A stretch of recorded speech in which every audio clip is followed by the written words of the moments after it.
Muy buenos días, mis queridos hermanos y hermanas. Hoy es viernes 28 de julio y vamos a continuar la lectura de nuestro año bíblico en el libro de Ezequiel, capítulos 37 hasta el 42.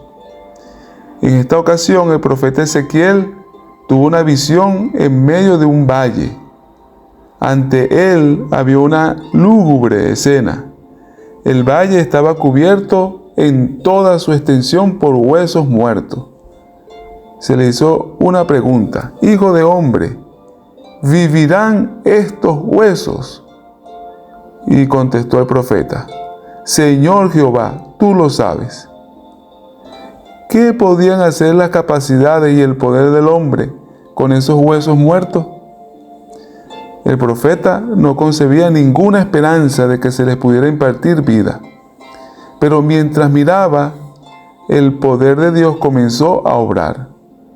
Fueron sacudidos los huesos dispersos y comenzaron a juntarse, cada hueso con su hueso, y se unieron con tendones. Se cubrieron de carne, y cuando el Señor sopló sobre los cuerpos que así se habían formado, entró espíritu en ellos y vivieron. Estuvieron sobre sus pies un ejército grande en extremo. Pues podemos interpretar esto como que se refiere a las almas de quienes deseamos salvar, que son representadas como un valle de huesos secos. Están muertos en delitos y pecados, pero Dios quiere que tratemos con ellos como si estuvieran vivos. Si se nos hiciera la pregunta: Hijo de hombre, ¿vivirán estos huesos? Nuestra respuesta sería solo una confesión de ignorancia. Oh Señor, tú lo sabes. Según todas las apariencias, no hay nada que nos induzca a esperar la restauración de esas personas. Sin embargo, la palabra debe enseñarse, pronunciarse, compartirse con aquellos que son como los huesos secos del valle. No debemos abandonar de ninguna manera el cumplimiento de nuestra comisión debido a la indiferencia, apatía, la falta de percepción espiritual de aquellos a quienes debe predicarse la palabra de Dios. Debemos predicar la palabra de vida a aquellos que quizás no parezca que no tienen ninguna esperanza, como que si estuvieran en sus tumbas. Hermano, muchas veces las personas parecieran que no están dispuestas a escuchar o percibir la palabra de Dios. Pero eso no debemos tomarlo como algo personal. Simplemente nosotros tenemos que cumplir nuestra misión. Y la misión es proclamar con todo el amor y con todo el entusiasmo las buenas nuevas de salvación. Echar nuestro pan sobre las aguas. Y el Señor es el que va a hacer el milagro. El problema es que a veces nosotros, en nuestro orgullo, queremos ver los resultados pronto, ¿verdad? Y que nosotros seamos como los protagonistas de que logramos la conversión de las personas. Pero no, hermanos, necesitamos mantener la humildad aún en ese aspecto. Solamente hacer nuestro trabajo. Y Dios es el que va a dar vida a ese valle de huesos secos. Los capítulos 38 hasta el 40, ahí se menciona dos nombres enigmáticos: Gog y Magog. Y se prepara el mundo para la batalla en el Armagedón. Gog es citado en la Escritura 10 veces, de las cuales 9 veces aparece en Ezequiel. En esta época era un enigma, no se sabía con seguridad a qué se refería. En la iglesia cristiana primitiva se identificaba a Gog y a Magog con Roma y a su emperador.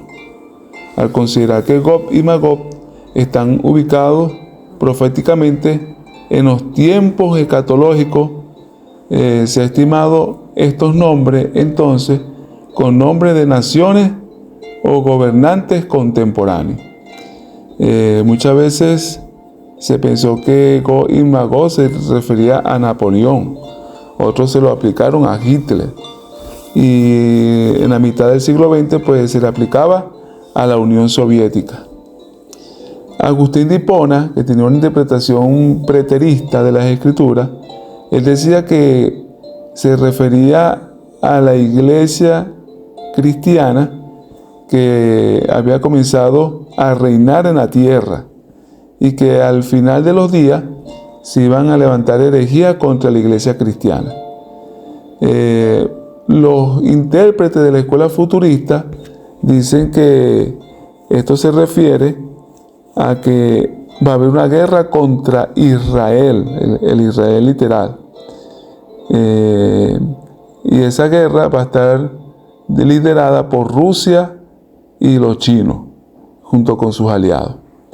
Y muchos de ellos son del mundo islámico. Eso es lo que ellos interpretan. Sin embargo, la escuela de interpretación historicista considera que esta profecía se refiere a el Israel espiritual, ¿verdad? Que en la batalla de Gog y Magog, en forma literal nunca se dio, pero que se va a cumplir en el futuro y tiene que ver con la venida de nuestro Señor Jesucristo. Recuerden, hermanos, que el contexto de la venida de Cristo es que se ha retirado de la tierra el Espíritu Santo y entonces la maldad se desata, la maldad del ser humano se desata. Si no hay un freno, pues el hombre cae en lo más primitivo. Y entonces, en ese momento caen las plagas que están determinadas sobre la tierra, que son plagas tremendas, ¿verdad? Por ejemplo, el sol aumenta su calor, los ríos se convierten en sangre, caen grandes témpanos de hielo desde el cielo. Los témpanos no, pero sí granizos grandes, pues. Entonces, todo esto tiene la tierra sumida en una gran desesperación. Y entonces las personas buscan un culpable, y el culpable siempre es el pueblo de Dios. Eso ha pasado a través de la historia. Cuando hay dificultades, se le echa la culpa a alguien, y en este caso al pueblo de Dios. Y entonces comienza una persecución contra los hijos fieles del Señor. Y cuando ya ellos están rodeados, los hijos de Dios, para ser destruidos, entonces aparece la señal del Hijo del Hombre en las nubes de los cielos y viene Jesucristo con sus ángeles poderosos y liberan a su pueblo. ¿Ves? Entonces, esta interpretación tiene mucho que ver con Apocalipsis capítulo 20 y también Apocalipsis capítulo 16. Hay una relación, ¿verdad? Si ustedes analizan la lectura del día de hoy con Apocalipsis capítulo 20, van a observar allí que se sigue esa línea. Luego hay un milenio. En ese milenio cesa la confrontación entre el bien y el mal, y entonces luego del milenio resucitan todos los impíos, porque Cristo desciende por tercera vez a la tierra.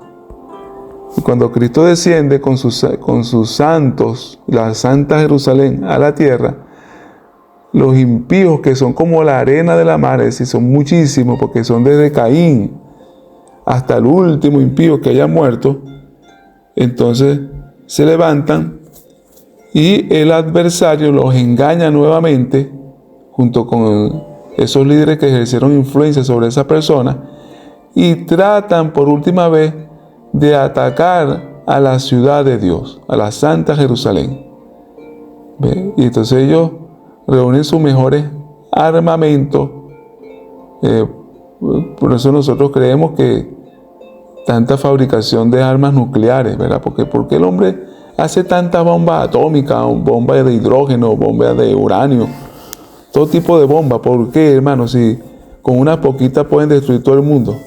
Bueno, porque el hombre se está preparando, inspirado por el enemigo, para esta conflagración. Y cuando ellos se proponen atacar al pueblo de Dios, a la Santa Jerusalén, aparece sobre la muralla de la Santa Jerusalén el trono de nuestro Señor Jesucristo, ¿verdad? Y allí todos caen en tierra y confiesan que Jesucristo es el Rey del universo. A ellos se les muestra todas las oportunidades que tuvieron de arrepentirse y no la aprovecharon. Se les muestra el plan de la salvación y el universo corrobora que Dios es justo y que realmente ellos no merecen salvarse. ¿Ve? Sin embargo, allí se crea una anarquía porque ellos comienzan a culpar a sus líderes, tratan de destruir a sus propios líderes, los padres a los hijos que no les predicaron, los hijos a los padres que no les predicaron, ¿verdad? Hay una gran confusión, pero el enemigo ejerce otra vez su poder, los vuelve a engañar y los anima a atacar al pueblo de Dios. En ese momento entonces, hermano, sucede la obra extraña de Dios. Desciende fuego del cielo y destruye a los impíos, empezando por el adversario, y se consume la raíz y la rama del pecado. Y para siempre será destruido el mal. Pues vamos a leer estos capítulos, hermano, y vamos a compararlos con Apocalipsis capítulo 20 y Apocalipsis capítulo 16. Bueno, que el Señor nos ayude a estar preparados para ese día, para esa gran conflagración, para estar de parte del pueblo victorioso, el pueblo que está con nuestro Señor Jesucristo, alabándolo cada día. Hermanos queridos, Maranata, Cristo viene. Bendiciones para todos. Feliz día.